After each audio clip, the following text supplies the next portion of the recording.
Hello friends, welcome to Riya horror zone.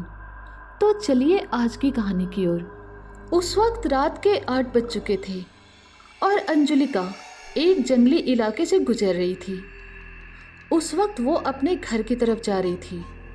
अभी बस कुछ ही देर हुई थी कि तभी अचानक अंजुलिका को अपने सामने एक हवेली दिख गई। वो हवेली काफ़ी ज़्यादा पुरानी लग रही थी।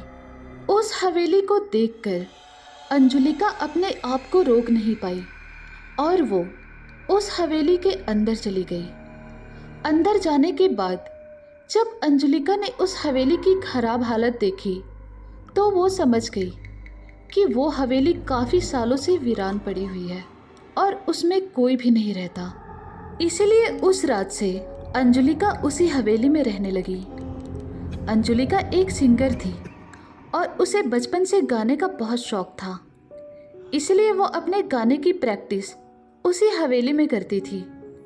एक दिन वो रिया सिंगिंग शो में ऑडिशन देने चली गई और उस शो से अंजुलिका पहले राउंड में ही बाहर हो गई और ऐसा उसके साथ जिंदगी में पहली बार हुआ था।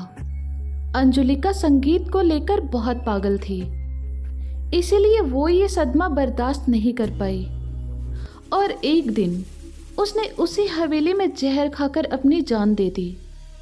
उस रात के बाद से अंजुलिका एक चुड़ैल बन गई और वो वीरान हवेली एक भूतिया हवेली में बदल गई। उसके बाद से हर रात उस हवेली में से डरावनी आवाज़ें आती रहती थी और साथ ही साथ अंजुलिका के गुनगुनाने की आवाज़ें भी आती थी।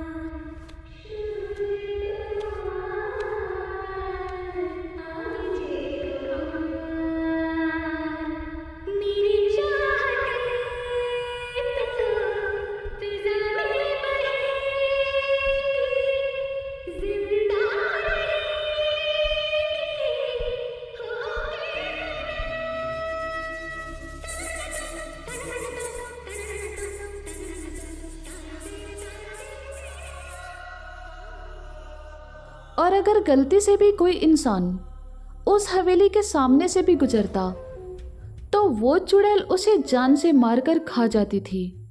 और उन्हीं में से एक लड़की थी जिसका नाम था मंजुलिका।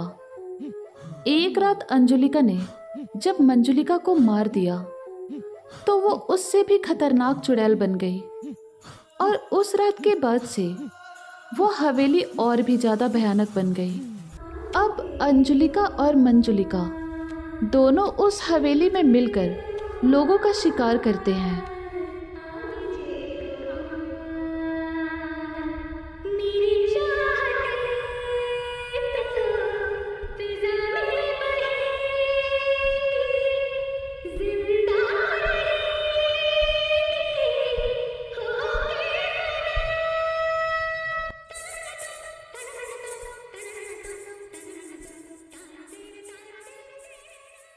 दोस्तों, ये थी आज की कहानी।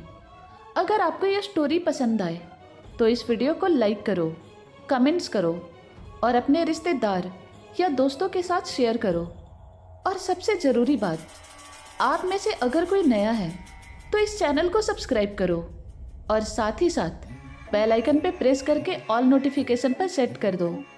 तो मिलते हैं नेक्स्ट वीडियो में।